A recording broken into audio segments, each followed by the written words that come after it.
ഇന്നത്തെ നമ്മുടെ പരിപാടി വെറൈറ്റി ആയിട്ടൊരു അച്ചാർ ഉണ്ടാക്കലാണ് കേട്ടോ. സത്യം പറഞ്ഞു കഴിഞ്ഞാൽ 2 ദിവസം മുന്നേ ഞാൻ ഈ സെയിം അച്ചാർ ഒന്ന് ട്രൈ ചെയ്ത് നോക്കി. അന്നേരം ഞാൻ വിചാരിച്ചില്ല ഇതിന് ഇത്രയും ടേസ്റ്റ് ഉണ്ടാവുമെന്ന്.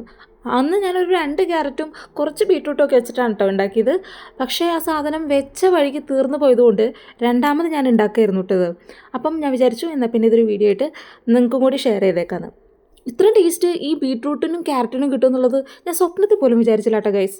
നിങ്ങൾ ഈ സാധനം ഒന്ന് ഉണ്ടാക്കി നോക്കണേ, ഭയങ്കര ഈസിയാണ്. ശരിക്കും ഇതിൻ്റെ റെസിപ്പി എന്ന് പറഞ്ഞാൽ നിങ്ങൾ കണ്ടിട്ടുണ്ടാവും, മാങ്ങയും ക്യാരറ്റും കൂടിയിട്ട് വെള്ള കളറിലൊരു അച്ചാർ. ഈ പണ്ട് കല്യാണങ്ങൾക്കൊക്കെ, ക്രിസ്ത്യൻ കല്യാണങ്ങൾക്കൊക്കെ കൂടുതലും ഇങ്ങനെ ഒരു അച്ചാർ ഉണ്ടായിരുന്നു കേട്ടോ. പിന്നെ എൻ്റെ വീട്ടിലൊക്കെ ഇങ്ങനെ ഉണ്ടാക്കുമായിരുന്നു. പക്ഷേ എനിക്കിവിടെ മാങ്ങ കിട്ടാത്തത് കൊണ്ട് ഈ അച്ചാർ കഴിക്കാനുള്ള കൊതി മൂത്തിട്ട് ഞാൻ ക്യാരറ്റും ബീട്രൂട്ടും കൂടി മിക്സ് ചെയ്ത് അച്ചാർ അങ്ങോട്ട് ഉണ്ടാക്കി. പക്ഷേ സംഭവം സെറ്റായിരുന്നു കേട്ടോ. എനിക്കിനി മാങ്ങയുടെ ആവശ്യമുണ്ടെന്ന് തോന്നുന്നില്ല, ഇത് രണ്ടും മതി. അപ്പോൾ നമുക്ക് ഈ അച്ചാറിന് വേണ്ടിയിട്ട് കുറച്ച് കറിവേപ്പില, ഇഞ്ചി, വെളുത്തുള്ളി, പച്ചമുളക്, ഇത്ര സാധനമൊക്കെ മതി. അപ്പോൾ കഥ പറച്ചിൽ നിർത്തിയിട്ട് നമുക്ക് നേരെ കാര്യത്തിലേക്ക് കിടക്കാം കേട്ടോ. ശരിക്കും നല്ലെണ്ണ ഉണ്ടെങ്കിൽ നിങ്ങൾ നല്ലെണ്ണ യൂസ് ചെയ്തോ. എൻ്റെ നല്ലെണ്ണ ഇല്ലാത്തതുകൊണ്ട് ഞാൻ വെളിച്ചെണ്ണയാണ് കേട്ടോ ഒഴിച്ചിട്ടുള്ളത്. അപ്പോൾ നമ്മുടെ എണ്ണ ചൂടായി കഴിഞ്ഞ് നമുക്ക് കുറച്ച് കടുകും കുറച്ച് ഉലുവയും കൂടി ഇട്ടിട്ട് പൊട്ടിച്ചെടുക്കാം കേട്ടോ. ഇത് രണ്ടും പൊട്ടിത്തീരുമ്പോഴത്തേക്കിനും നമുക്ക് കുറച്ച് കറിവേപ്പില ഇട്ട് കൊടുക്കാം. കറിവേപ്പില ഒന്ന് ക്രിസ്പി ആയിട്ട് വരുമ്പം നമുക്ക് നമ്മുടെ വെളുത്തുള്ളി, ഇഞ്ചി, പച്ചമുളക്, അങ്ങനെയുള്ള അരിഞ്ഞു വെച്ചിട്ടുള്ള എല്ലാ സാമഗ്രികളും ഈ സമയത്ത് ഇട്ട് കൊടുക്കുക കേട്ടോ. പിന്നെ നിങ്ങൾ ശ്രദ്ധിക്കുക, എല്ലാ സാധനങ്ങളും നല്ല നീളത്തിൽ കട്ട് ചെയ്തെടുക്കുക കേട്ടോ. ഇങ്ങനെ നമ്മൾ സാധാ അച്ചാറുണ്ടാക്കുമ്പോൾ അരിയുന്ന പോലെ അരിഞ്ഞു കഴിഞ്ഞാൽ ഇതിനത്ര ഒരു ഗുമ്മ് കിട്ടത്തില്ല. ശരിക്കും ഇതിൻ്റെ ടേസ്റ്റ് എന്ന് പറയുന്നത് ഇതിങ്ങനെ സ്ലൈസായിട്ട് കട്ട് ചെയ്തെടുക്കുന്നത് തന്നെയാണ് കേട്ടോ.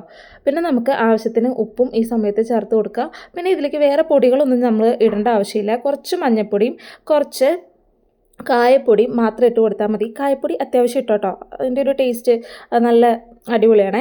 അപ്പം ഇത് രണ്ടും കൂടി ഇട്ട് കൊടുത്തിട്ട് ജസ്റ്റ് ഒന്ന് മൂപ്പിക്കുക. ഇനി നമുക്ക് ഇതിലേക്ക് കുറച്ച് വിനാഗിരി ഒഴിച്ചു കൊടുക്കാവേ. ഈ അച്ചാറിൽ പുളി കിട്ടാൻ വേണ്ടിയിട്ട് വേറെ നമ്മളൊന്നും ചേർക്കുന്നില്ല. അപ്പോൾ ഈ വിനാഗിരി ഒഴിക്കുമ്പം കുറച്ച് കൂടുതൽ ഒഴിച്ച് കഴിഞ്ഞാൽ നമ്മുടെ ക്യാരറ്റിനും ബീട്രൂട്ടിനൊക്കെ ചെറിയൊരു പുളി കിട്ടും. എന്നാലാണ് ആ ഒരു അച്ചാറിന് കുറച്ചും കൂടി ഒരു ടേസ്റ്റ് വരുന്നത് കേട്ടോ.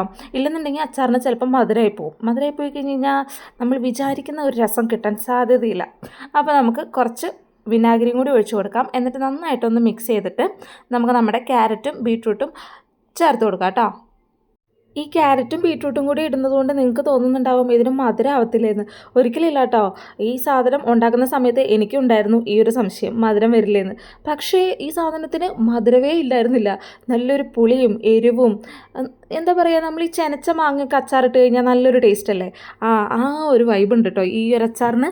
അങ്ങനെ നമുക്ക് നമ്മുടെ സാധനങ്ങളെല്ലാം കൂടി നന്നായിട്ട് മിക്സ് ചെയ്തിട്ട് അടച്ചങ്ങ് വെച്ച് കുറച്ചൊന്ന് വേവിച്ചെടുക്കാം. ഈ സമയത്ത് ഞാൻ കുറച്ചും കൂടി ഉപ്പിട്ട് കൊടുത്തിട്ടുണ്ട്. പിന്നെ നമ്മളിത് ഒത്തിരി വേവിച്ചെടുക്കരുത് കേട്ടോ. ഒത്തിരി വെന്ത് പോയി കഴിഞ്ഞ് കഴിഞ്ഞാൽ ഈ ക്യാരറ്റും ബീട്രൂട്ടും കൂടി കുഴഞ്ഞു പോകും. അങ്ങനെ കുഴഞ്ഞു പോയി കഴിഞ്ഞാൽ ഇതിനൊരു ടേസ്റ്റ് ഇല്ല. ടേസ്റ്റ് എന്നല്ല, അത് നമുക്ക് കടിക്കാൻ കിട്ടില്ല. ഇത് കിറുന്ന് കടിക്കാൻ കിട്ടുന്ന പാകത്തിന് നമ്മൾ ഓഫ് ചെയ്തേക്കണം കേട്ടോ. ഇത് ഒരു ഹാഫ് കുക്കായി കഴിയുമ്പോഴത്തേനും നമുക്ക് കുറച്ച് കായപ്പൊടി മുകളിലിട്ട് കൊടുക്കാം കേട്ടോ. പിന്നെ ആ സമയത്ത് നിങ്ങൾ ഉപ്പ് ടേസ്റ്റ് ചെയ്ത് നോക്കിയിട്ട് വേണമെന്നുണ്ടെങ്കിൽ ഉപ്പ് ചേർത്ത് കൊടുക്കുക.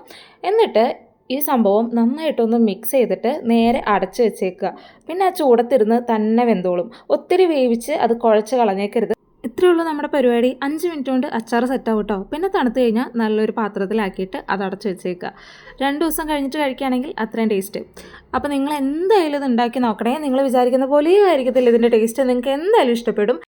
പിന്നെ നമ്മുടെ വീഡിയോസൊക്കെ കണ്ടിട്ട് നിങ്ങൾക്ക് ഇഷ്ടപ്പെടുകയാണെന്നുണ്ടെങ്കിൽ നമ്മളെ സപ്പോർട്ട് ചെയ്യാൻ മറക്കരുത് കേട്ടോ. നമ്മുടെ ചാനൽ സബ്സ്ക്രൈബ് ചെയ്യാനും ഷെയർ ചെയ്യാനും ലൈക്ക് ചെയ്യാനും ഒക്കെ മറക്കരുത്. അപ്പോൾ അടുത്ത വീഡിയോയിൽ കാണാം. അതുവരേക്കും ബൈ.